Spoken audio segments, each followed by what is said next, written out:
As you play heavy and learn to better yourself with the class, you'll find yourself looking into various guides, various discussions and debates on weapons and tactics and skills, and amongst these weapons, there's a myriad of discussions about the usage and place of certain items, where the DeLocus bar is better than the sandwich and vice versa, the stock versus the Tommy Slap debate.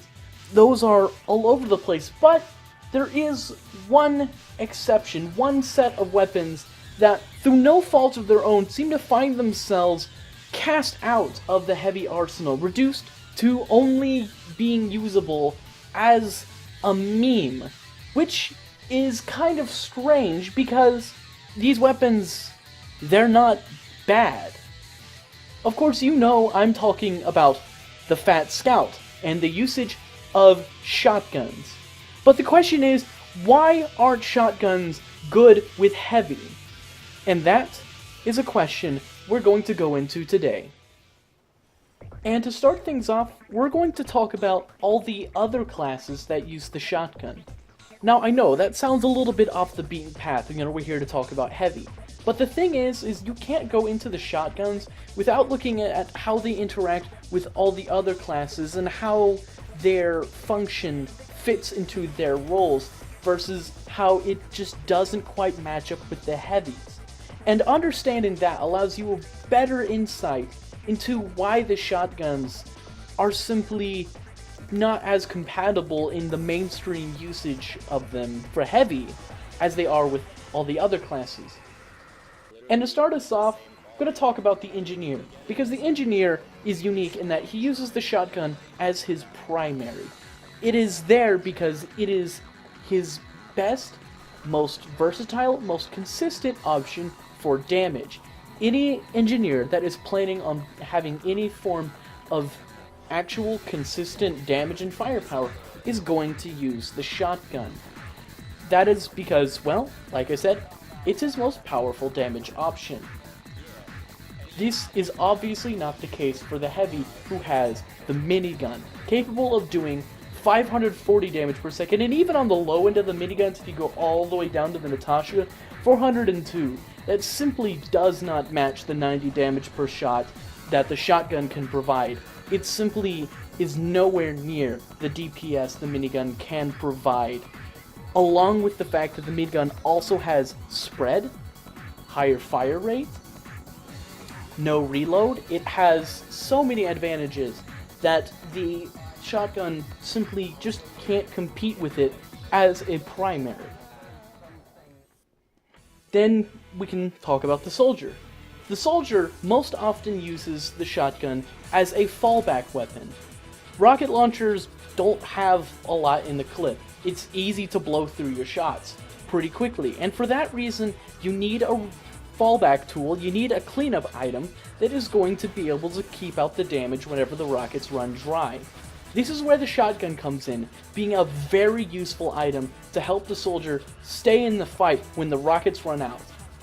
For the heavy though, again, this is not a problem. With 200 bullets and no reload required, just walk over an ammo crate and boom, you're refilled. There's absolutely no need for a fallback weapon. A smart heavy who's playing even just decently well is going to find it incredibly difficult to actually run out of ammo on the battlefield.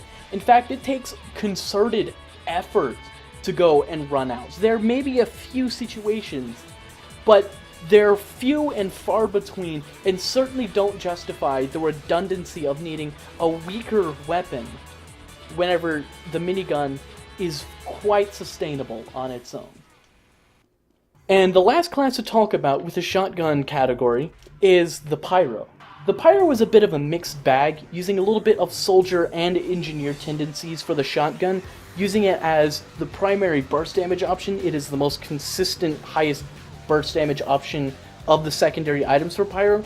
Also working it like a fallback weapon and a cleanup tool like the soldier does, being able to alternate back and forth between the flamethrower and the shotgun to alternate between in high DPS and high burst damage in order to cut down opponents much quicker than the flamethrower can do on its own, while conserving ammo on both ends. The thing with this, though, is the heavy has no true means of comboing the shotgun. With the miniguns having a rev up and rev down time, it's completely a waste of time to try to combo the miniguns and the shotguns in any way, even if you just look past of how redundant it would be considering the ridiculous DPS that the miniguns have over the shotguns, leaving the only other option to be to combo with melees, which is a very ill thought of idea for the heavy. The heavy just isn't good at melee, and having a shotgun does nothing to make him any faster or better able to close the distance with opponents. It's just not helpful, and even in the one situation that I know you're going to mention with the KGB, even if you do manage to get those KGB kills every once in a while and get some crits to use with your shotgun, there isn't a sustainable way of outputting damage that is going to happen consistently enough to actually put the shotgun on par with the minigun. So, all in all, again, this line of logic does not work for the heavy. Okay, so looking at the other classes, we've determined that for the heavy, unlike the engineer, the shotgun is not a viable damage option. Unlike the soldier, it is completely redundant to have a fallback tool. And unlike the pyro, there is no sustainable or consistently usable combo that really works with heavy's kit. So, why do some people use the shotgun on heavy? Well, there's only one other argument to make for it that would apply specifically for heavy, and that is the question of mobility. Some people simply do not like having to wait for a rev up and spin down in order to be able to fire your weapon, and the slowdown that occurs while firing the minigun in order to use it. They want to be able to move quicker and output damage immediately. What they forget, however, is that there are a number of ways to mitigate the mobility effects and to work with the minigun's weaknesses, and learning to do so produces a far better effect than any shotgun wielding could possibly permit. Using things like just basic timing, jump rev, learning the map and learning how to flank opponents, timing your rev, understanding the damage ramp and all that is going to work far better to your advantage and produce far better effects as heavy than going suboptimally with a shotgun. Now, sure, you can maybe make the argument of that being a little too much trouble with some of the other miniguns. Like, sure, the stock can take a while to spin up, and even more so for the Natasha and the Brass Beast. But if you really want to really push your mobility to its absolute max, while not having to wait so much for your rev time, there is something for you that fulfills every need that you would for a shotgun far better. So Fat Scouts, listen up as the Master tells you all about it. What up, Kip Create fans? It's Big Joey, here with another heavy tip for you guys. Alright, so we all know the minigun is a fat, slow, loud piece of machinery, but that doesn't mean you've got to sink down to using a shotgun. I mean, come on, you can even just look at the slouch the heavy has when he uses this thing, and tell he doesn't want to use this puny weapon. Ah! You need something you can carry with pride, like the Tomislav. Don't believe me? Well, look at this. The minigun revs slow with a 0.87 second rev time, but you can be 20% faster with the Tomislav, needing only a measly 0.696 seconds to mow down anything that gets in your way. That's fast enough to chain jump revs together, meaning you could even stay revved while moving, keeping your damage ramp and mobility at their peak, so you don't have to waste time using the shotgun as an alternative. And, if you get the Tomislav today, you can feel the freedom of finally being able to carry a sandwich or a banana in your secondary slot. Or a DeLocas bar, if you're into that kind of thing. Ah! In conclusion, what I'm saying here isn't that the shotgun is a bad weapon, because I've clearly demonstrated that has a role and a purpose that it serves quite well with all the other classes.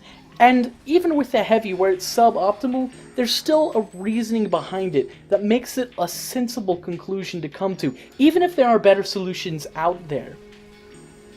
The idea is not that this shotgun is a bad weapon, that it needs buffing or changing in order to be made heavy viable, but to understand that it just isn't a heavy weapon, especially when you consider all the more useful utilities that are provided to the heavy for the secondary slot. So, if you enjoy Fat Scout, have fun with them, but if you're looking to play heavy a bit more seriously while dealing with these problems that the heavy has, trying to be more mobile or deal with the rev time a little bit better, that way you can have more time to react to things, there are ways to deal with that. There are other miniguns to use, or other techniques that you can try out that can really help you become a better heavy that plays a bit more seriously if that's your thing. Anyway, I hope you guys enjoyed this video, and I hope you found it informative. And I would like to thank Big Joey for showing up and giving me a little part for this video. I really appreciate it, and I hope you guys will go and show him some love. Anyway, if you guys did enjoy this video and want to see more of my content, I would urge you to like, subscribe, and share. It helps my channel. I know that you guys, as someone who also views YouTube, I know it's annoying. I know it is. But it does help out. So, please, and I will see you guys in the next video. Bye-bye!